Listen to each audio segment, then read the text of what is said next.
नमस्कार दोस्तों, जय महाराष्ट्र। जागो इंडिया जागो में फिर से आपका एक बार हार्दिक स्वागत है। तो दोस्तों, आज हम बात करेंगे सोसाइटी में अलॉटमेंट मिलने के बाद अगर किसी का ट्रांसफ़र करना है तो कैसे करें, उसके क्या रूल्स हैं। दोस्तों, बहुत लोगों के क्वेश्चंस आते हैं, बहुत लोगों के फ़ोन्स आते हैं और बताते हैं ये सोसाइटी ये नहीं कर रही है, सोसाइटी ने जो शेयर सर्टिफिकेट है उस पर नाम ट्रांसफ़र कर दिया है, लेकिन बोलते कि नहीं आप डिपार्टमेंट से करा के लाओ। तो इस बारे में हम बात करेंगे। अब दोस्तों, एक चीज़ बताता हूँ, बहुत सारी सोसाइटी ऐसी है जो सोसाइटी में जो लोग बैठे हैं उनको कानून पता नहीं होता है। वो अपना मनमाना कानून जो मन में आया है वो हिसाब से लोगों को बताते हैं।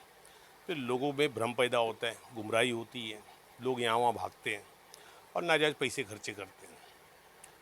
तो दोस्तों, इसका तरीका आपको मैं समझा रहा हूँ, इसको कैसे करना है। यदि किसी लीगल हायर का कोई भी प्रॉब्लम्स है कि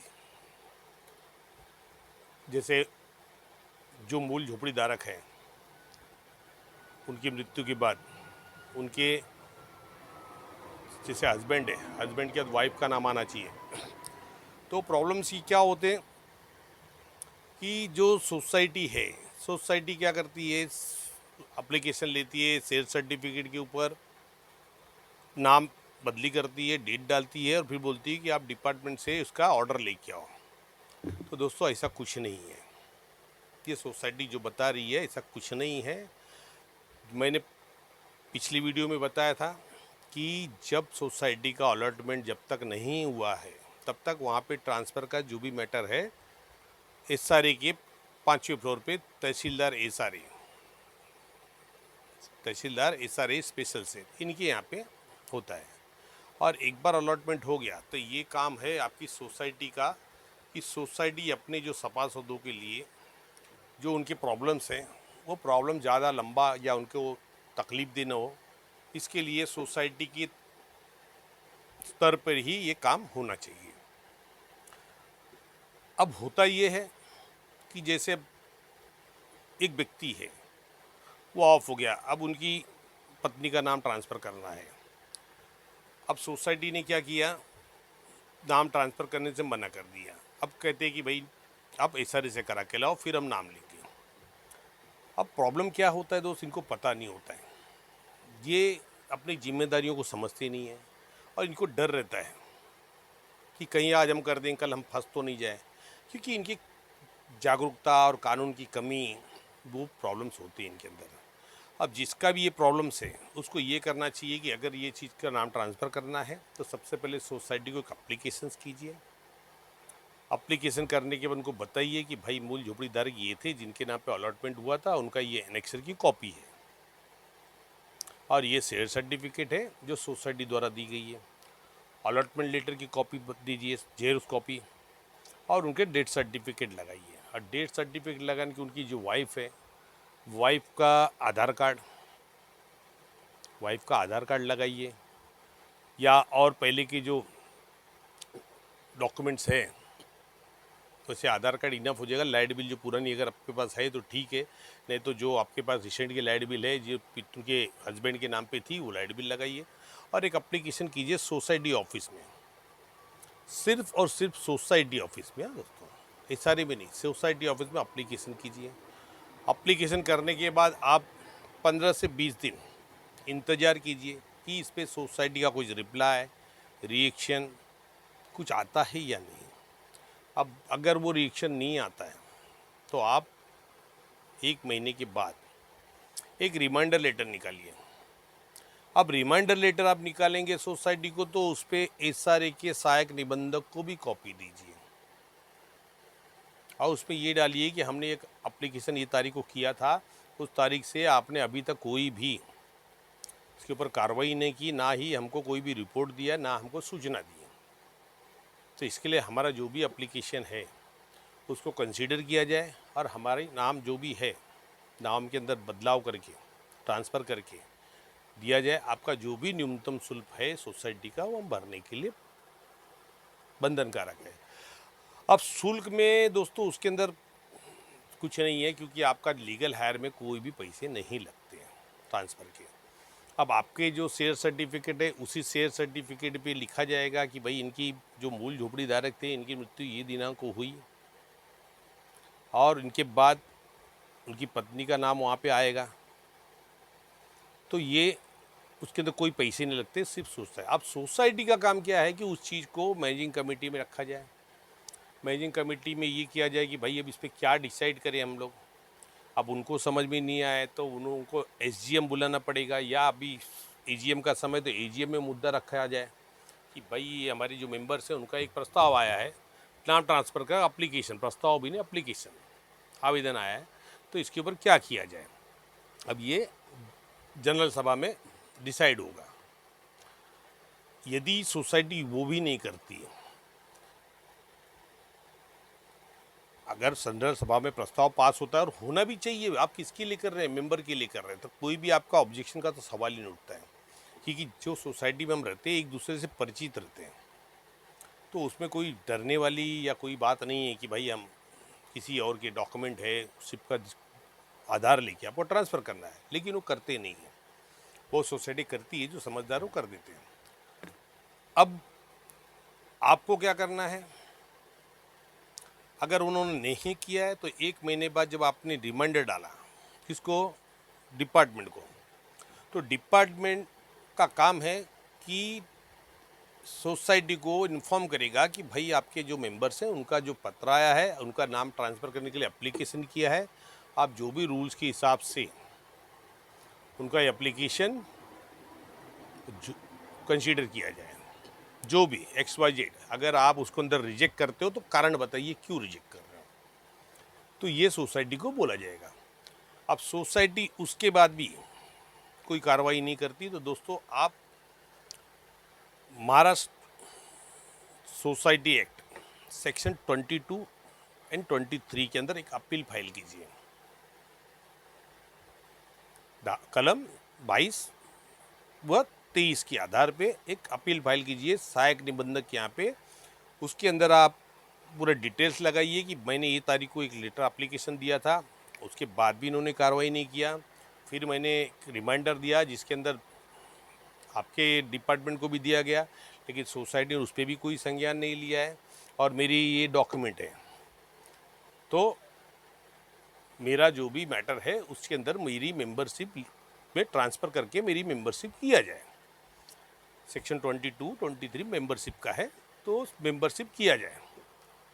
अब AR डिपार्टमेंट क्या करेगा, उसके ऊपर डिपार्टमेंट में हियरिंग लगाएगा कि आप ये तारीख को आइए, सोसाइटी को बुलाएगा, आपको बुलाएगा, और वहाँ पे हियरिंग चलेगी।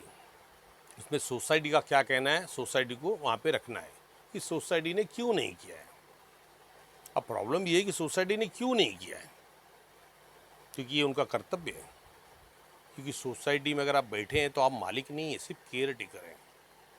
मालिक तो जितने मेंबर्स होते हैं वो अपनी अपनी प्रॉपर्टियों के मालिक है, और उसके बाद जितनी भी प्रॉपर्टी एक्सेस बस्ती है या उसमें जो ऑफिसेज हैं, जो भी आपको मिलता है, बालवाड़ी, ये सब, उसके सब टोटल मेंबर्स मालिक होते, कमेटी नहीं। कमेटी सिर्फ केयर टेकर होती है, जिसको हर 5 साल में चुना जाता है कि वही कमेटी रखा जाए या नई कमेटी लाई जाए। तो ये तरीका है। अब वहाँ पे हियरिंग होगी। अब हियरिंग में सोसाइटी अपना पक्ष रखेगी, तो वैसे सोसाइटियाँ जाती भी नहीं है, क्योंकि उनको मालूम वहाँ जाके कोई मतलब नहीं है, क्योंकि वहाँ जाके बोलेंगे क्या, क्योंकि आपने कार्रवाई किया ही नहीं है। आपने एक लेटर तो देना चाहिए था, भाई आप नाम क्यों नहीं बदली कर रहे हो, कुछ तो रीज़न देना चाहिए। अब ये चीज़ आती है सहायक निबंधक है। सहायक निबंधक 1, 2, 3 जो भी हियरिंग लगाएगी, लगाने के बाद वो ऑर्डर्स पास करेंगे। और ऑर्डर्स क्या पास करेंगी कि मैं ये सेक्शन 23 के अंदर जो मुझे अधिकार प्रदान किया गया है उसके आधार पे मैंने इनके सब डॉक्यूमेंट देखे, और इनके सब डॉक्यूमेंट जायज़ है, और इनको मैं सोसाइटी का मेंबर घोषित करता हूँ, घोषित करती हूँ या करता हूँ, जो अधिकारी लेडीज है हम इसको घोषित करते हैं। अब इसके आगे सोसाइटी का कर्तव्य है कि ये जो भी आपके रिकॉर्ड्स हैं, IJ रजिस्टर से लेके, शेयर सर्टिफिकेट से लेके, नोटिस से लेके, हर जगह इनके नाम की एंट्री किया जाए, और इसके लिए आपको कोई भी मैनेजिंग कमेटी की मीटिंग लेने की ज़रूरत नहीं है, ना सर्वसाधारण सभा लेने की ज़रूरत है, क्योंकि हमने ऑलरेडी नाम ट्रांसफ़र कर दिया है। ये ऑर्डर्स पास होगा। अब वो ऑर्डर पास होके आएगा, आपके पास एक कॉपी आएगी, सोसाइटी के पास जाएगी। अब उसके अंदर सोसाइटी को इंटीमेट किया जाएगा 15 दिन के अंदर। ये काम आपको 15 दिन के अंदर करना है। अब आपको नाम ट्रांसफ़र नहीं करना है, नाम तो ऑलरेडी सहायक निबंधक ने कर दिया है। उन्होंने अपने अधिकारों का इस्तेमाल करके आपका मेंबर आपको बना दिया कि नहीं आप मेंबर हो। अब उनको इंटीमेट किया गया है कि आपको जो भी आपके रजिस्टर हैं, आईजे रजिस्टर, आई रजिस्टर्ड है, जे रजिस्टर है, शेयर सर्टिफिकेट है, नोटिस है, मेंटेनेंस की जो भी चीज़ें, हर जगह पे आप इनके नाम बदली करो और उसके लिए कोई मीटिंग लेने की ज़रूरत नहीं है। ये आदेश प्राप्त होगा। अब 15 दिन के अंदर यदि सोसाइटी ये काम नहीं करती है तो आपको सोसाइटी को लेटर देना है कि भाई ऑर्डर्स आ गए, तो आप ये जो मेरे दस्तावेज हैं वो क्लियर क्यों नहीं कर रहे हैं, उस पर ट्रांसफरेशन क्यों नहीं कर रहे हैं। अब सोसाइटी का ये कर्तव्य बनता है कि इस जगह पे आपके नाम आईजी रजिस्टर से लेके हर जगह शेयर सर्टिफिकेट एंट्री किए करें और आपको मेंबर बनाएं, और ये मैंडेटरी है। अब मेंबर बनने के लिए दोस्तों ऑर्डर आने के बाद आपको जब अप्लीकेशन करेंगे ना दोस्तों, तो आपको एक इंडिमनिटी बॉन्ड भरना है, क्षतिपूर्ति बंद पत्र, जिसके अंदर ये बताना पड़ेगा कि ये जो मैटर्स हुए हैं इसके अंदर मेरी जो भी उनका एक्सपायर होने के बाद मैं उनका लीगल हायर हूँ, और मेरा जो भी ऑर्डर्स था उस ऑर्डर के हिसाब से सहायक निबंधक ने मुझे ऑर्डर दिया है, और फिर भी मैं ये कथन करता हूँ कि मेरे अगर कोई भी लीगल हायर्स अगर कुछ भी केस करते हैं तो सोसाइटी का उसमें जो भी नुकसान होगा या कोर्ट कचहरी जो भी होगा उसका जो भी एक्सपेंसेस है वो मैं वहन करूँगा, मतलब मैं उसकी भरपाई करूँगा। ये एक क्षतिपूर्ति बंध पत्र आपको देना है। अब वो बंध पत्र देने के बाद सोसाइटी आपका नाम ट्रांसफ़र करके आपको शेयर सर्टिफिकेट सब कुछ आपको देगी, आप सोसाइटी के लीगल मेंबर बनेंगे। तो ये है रूल सेक्शन 22, 23। भी बहुत लोग मेरे पास आए, मैं नाम नहीं बताऊंगा, उन्होंने कहा भाई सोसाइटी ने ये ट्रांसफ़र तो कर दिया है लेकिन कहते हैं कि मुझे एसआरए का ऑर्डर जब तक नहीं लाओगे तब तक ये लीगल नहीं होगा। अब बताइए भाई, सोसाइटी ने खुद ट्रांसफ़र कर दिया है तो अभी कौन से एसआरए के ऑफिसर की ज़रूरत पड़ेगी, मुझे बताइए ना। गलत है, उनको इस बात का ज्ञान नहीं है, कानून का ज्ञान नहीं है, तो ऐसी ऐसी चीज़ें होती रहती है। लेकिन ये सिर्फ लीगल हायर्स के लिए दोस्तों, लीगल हायर्स के लिए। अब हायर्स में समझो पत्नी आ गई, चलिए ठीक है, अब आ गए पति पत्नी दोनों एक्सपायर हो गए, मान लो पति पत्नी दोनों एक्सपायर हो गए। अब उसके बाद अब बच्चे हैं, अब बच्चों के लिए क्या करना पड़ेगा आपको, सबसे पहले आपको एनओसीज बनानी पड़ेगी। जैसे आप एसआरए के अंदर मैंने समझाया था वैसी एनओसी, उसके लिए 2 क्राइटेरिया है। एक क्राइटेरिया ये है कि जो भी भाई बहन है मिल के, या जो अगर बहन नहीं है तो भाई लोग हैं, अकेले रहेंगे तो कोई प्रॉब्लम नहीं है, अकेले अगर हैं तो कोई प्रॉब्लम नहीं, लेकिन अगर वो एक से अनेक है तो उसमें आपको एनओसीज लगेगी। अब एनओसीज में 2 क्राइटेरिया बताया था। एक में ये है कि पूरी जो अपना हक है वो किसी एक को समर्पित करना, मतलब कि भाई इनके नाम पे अगर करो तो हमको कोई प्रॉब्लम नहीं है, भविष्य में वो बेचे या कुछ भी, हम उसका कोई भी ऑब्जेक्शन नहीं लेंगे। और दूसरा ये है कि भाई ये जो डिशेज है, जो मृतक हैं, मृतक के हम लीगल हायर्स हैं, और उसके अंदर हमारी समझो 2 भाई 2 बहन हैं, तो हमारे यहाँ पे जो भी एक जन का नाम आप सिलेक्ट करोगे कि आपको कौन मेन बनेगा। अब रूल के हिसाब से देखिए, बड़ा जो सीनियर होता है उसका नाम पहले आता है, लेकिन एक अपॉर्चुनिटी आपके पास है कि आप उसमें किसका नाम फ्रंट में लाना चाहते हैं, उसका नाम फ्रंट में लाके और बाकी लोगों का नाम उसमें इंटर होगा और इसमें सबका शेयर रहेगा। 4 जन है तो 25% सबका शेयर रहेगा, और 3 जन है तो 33.9 जो भी है सबका शेयर उसमें बनेगा। और ये करने के बाद सोसाइटी के पास अप्लीकेशंस करना है ट्रांसफ़र के लिए, और सोसाइटी यदि नहीं करती है तो वही प्रोसीजर सेक्शन 22, 23 में आपको करना है, जो मैंने पहले बताया। आपका नाम वहाँ से अगर ये नहीं करते हैं तो सहायक निबंधक के पास पावर दिया गया है सेक्शन 23 के अंदर, 23(2) में, कि वो अपने अधिकार को वापर करके आपको मेंबर बनाएं। क्योंकि सोसाइटी आखिर होती क्या है? सोसाइटी भले कोई भी हो, लेकिन वो होती तो सहायक निबंधक के अंडर में, कि जो भी ये काम करेंगे उनको बताना पड़ेगा कि हम क्या काम कर रहे हैं, और उनकी हर परमिशन लेके ही सोसाइटी काम कर सकती है, ऐसा नहीं है।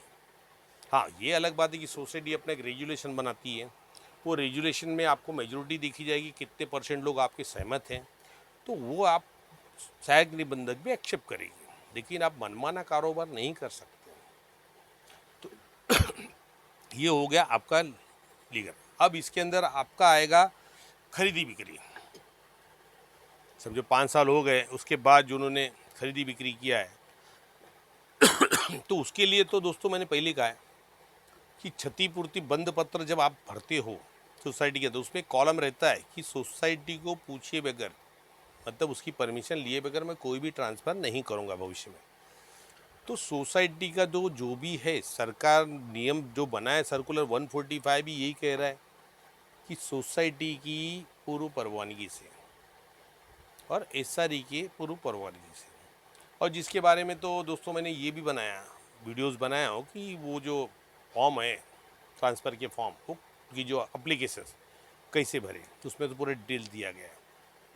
तो ये सब चीज़ें होती है, लेकिन लोगों का प्रॉब्लम क्या है? लोगों को कानून पता नहीं दोस्तों, लोगों को कानून पता नहीं है।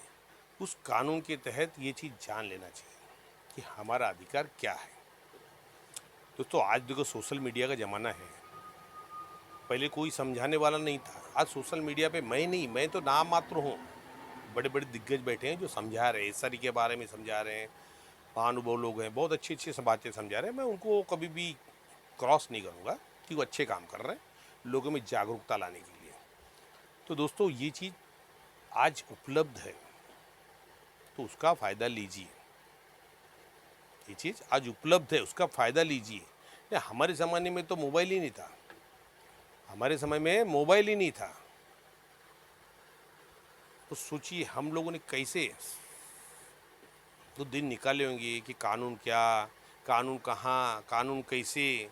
और दोस्तों उसमें तो हमको किताबें खरीदनी पड़ती थी, किताबें खरीदनी पड़ती थी, एक एक 1.5 2 हज़ार की किताबें आती थी। महाराष्ट्र स्लम एक्ट की किताब आप जाके लीजिए, कभी पता कीजिए क्या भाव है। एमआरटीपी की बुक लीजिए, देखिए भाव क्या है। तो ऐसे सब किताबें बड़ी बहुत महंगी रहती थी। ठीक, आज आपको देखना है तो भी ऑनलाइन आप देख सकते हैं, पूरी किताब आप डाउनलोड कर सकते हैं। तो ये चीज़ का फ़ायदा आपको लेना चाहिए। अगर आप उस चीज़ में फ़ायदा नहीं लेंगे, नॉलेज नहीं बटोरेंगे, नॉलेज बटोरने के बाद कि अपने तक सीमित नहीं रखिए, दो लोगों को बताइए।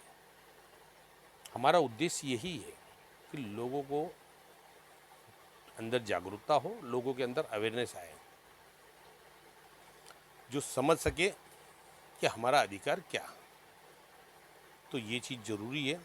इसमें बहुत सारे प्रॉब्लम्स आते हैं, बहुत लोग मुझे फ़ोन करते हैं, सर वो सोसाइटी ऐसी कर रही है, सोसाइटी वैसी कर रही है। सोसाइटी कुछ भी करे, आप अपना काम करिए, आपको सोसाइटी से लड़ना नहीं है। आपके पास लीगल रास्ता है, लीगल रास्ता आपके पास है, आप लीगल अपनाइए ना।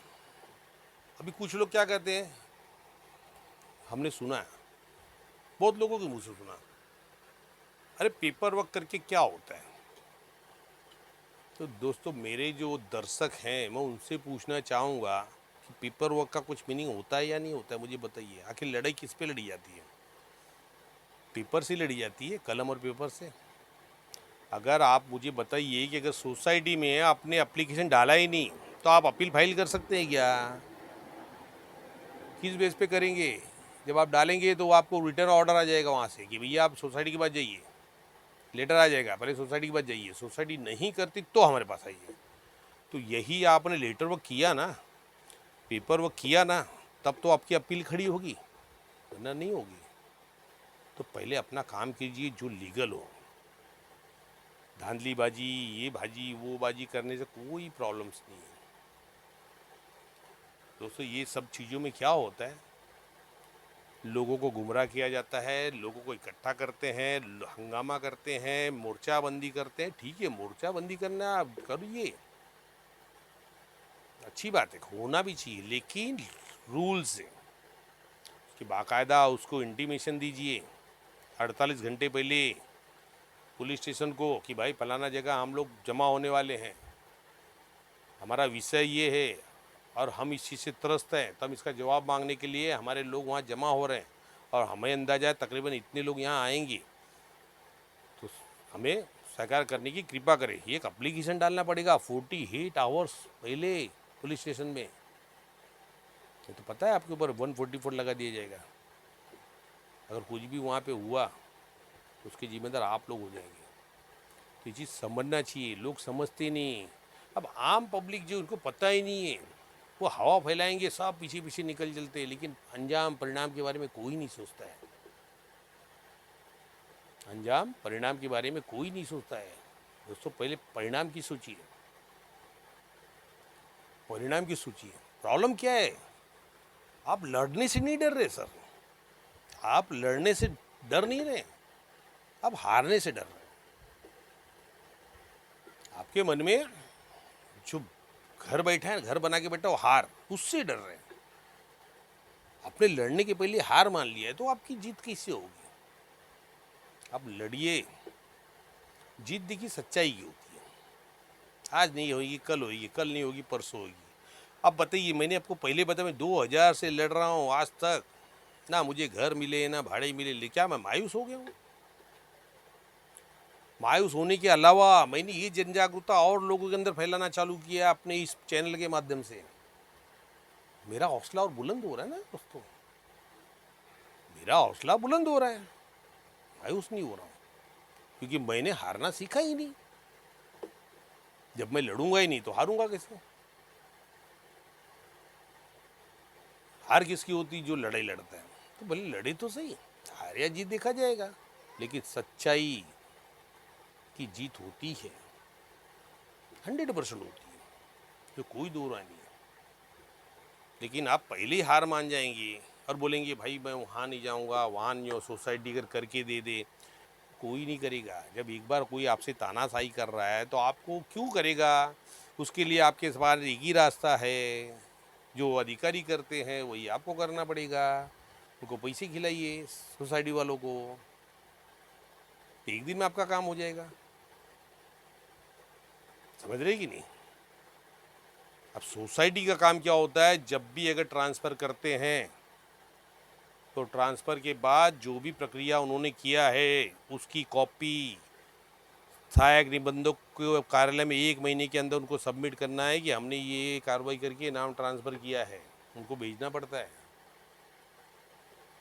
तो जब उन्होंने कॉपी भेज दिया है तो फिर आपको नाम कैसे रजिस्टर्ड नहीं हुआ मुझे बताइए।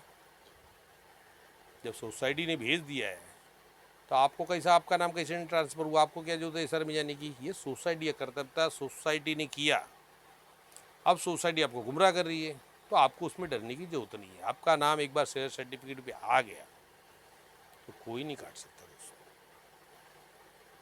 अब उसमें गलत क्या है सही क्या है बात की बात है। अगर गलत भी निकला, मान लो एक आदमी ने गलत किया, सोसाइटी नाम डाला, तो फंसेगा कौन, जिसने नाम डाला है। लेकिन मोस्टली लीगल हायर में गलत की मतलब ही नहीं है। जो पति एक्सपायर हो गए तो पत्नी है, आप उस सोसाइटी में रहते हो, आपको पता है इनकी पत्नी है, इनके डॉक्यूमेंट्स है, आपको प्रॉब्लम ही नहीं। आपको प्रॉब्लम क्या है। तो ये चीज़ समझनी चाहिए, ये समझ आ जाएगी, लोगों के अंदर अवेयरनेस आएगी, जागरूकता आएगी, तो कोई किसी के ऊपर डिपेंडेंट नहीं होगा। कोई ये नहीं चाहेगा कि भाई वो जागो जागो इंडिया जागो के प्रदीप सिंह ठाकुर है, चलो उनसे मदद मांगते हैं। आप बोलोगे मदद क्यों मांगे, हम एडवाइस मांगते ना, बाकी काम हम खुद करेंगे।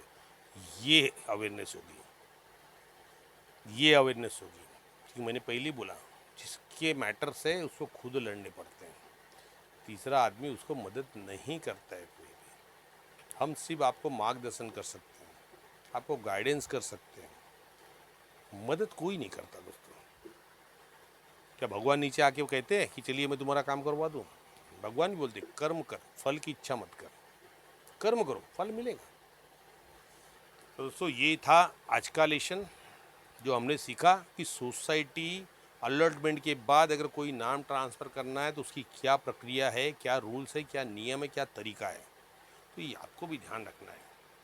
शायद किसी और के साथ भी ये सब हो रहा है तो उसको समझाइए कि ऐसा नहीं है, अप्लीकेशन करो, आप डॉक्यूमेंट लगाइए, यहाँ से नहीं है तो हम डिपार्टमेंट से कराएंगे, क्योंकि सरकार ने हमारे लिए रखे हैं ना। सहायक निबंधक को क्यों बिठाया सरकार ने? पूरा सोसाइटी का पावर उनके पास क्यों दिया गया है? इसलिए कि यहाँ कोई गलत नहीं करे। तो इस चीज़ को समझाइए और ख़ुद भी समझिए। दोस्तों कैसी लगी वीडियो कमेंट कीजिएगा। मिलते हैं अगली वीडियो में किसी और विषय पे। दोस्तों मैं नेक्स्ट वीडियो बना चाहूँगा कुछ जो मैंने बताया था सेक्रेटरी भालचंद्र के विषय में, उसका मैं थोड़ा डिटेल्स में देना चाहूँगा मैं। तो नेक्स्ट वीडियो में उस विषय बात करेंगे हम कि कैसे यहाँ पे क्या क्या हुआ है, पात्रता कैसी हुई है, क्या हुआ है, उसमें क्या गलत हुआ है, बराबर है। तो इस विषय में चर्चा करेंगे, क्योंकि आपको भी समझना चाहिए कि इस सारे में कैसे कैसे कांड होते हैं। तो धन्यवाद दोस्तों, मिलते हैं अगली वीडियो में अगले विषय पे। धन्यवाद। जय महाराष्ट्र।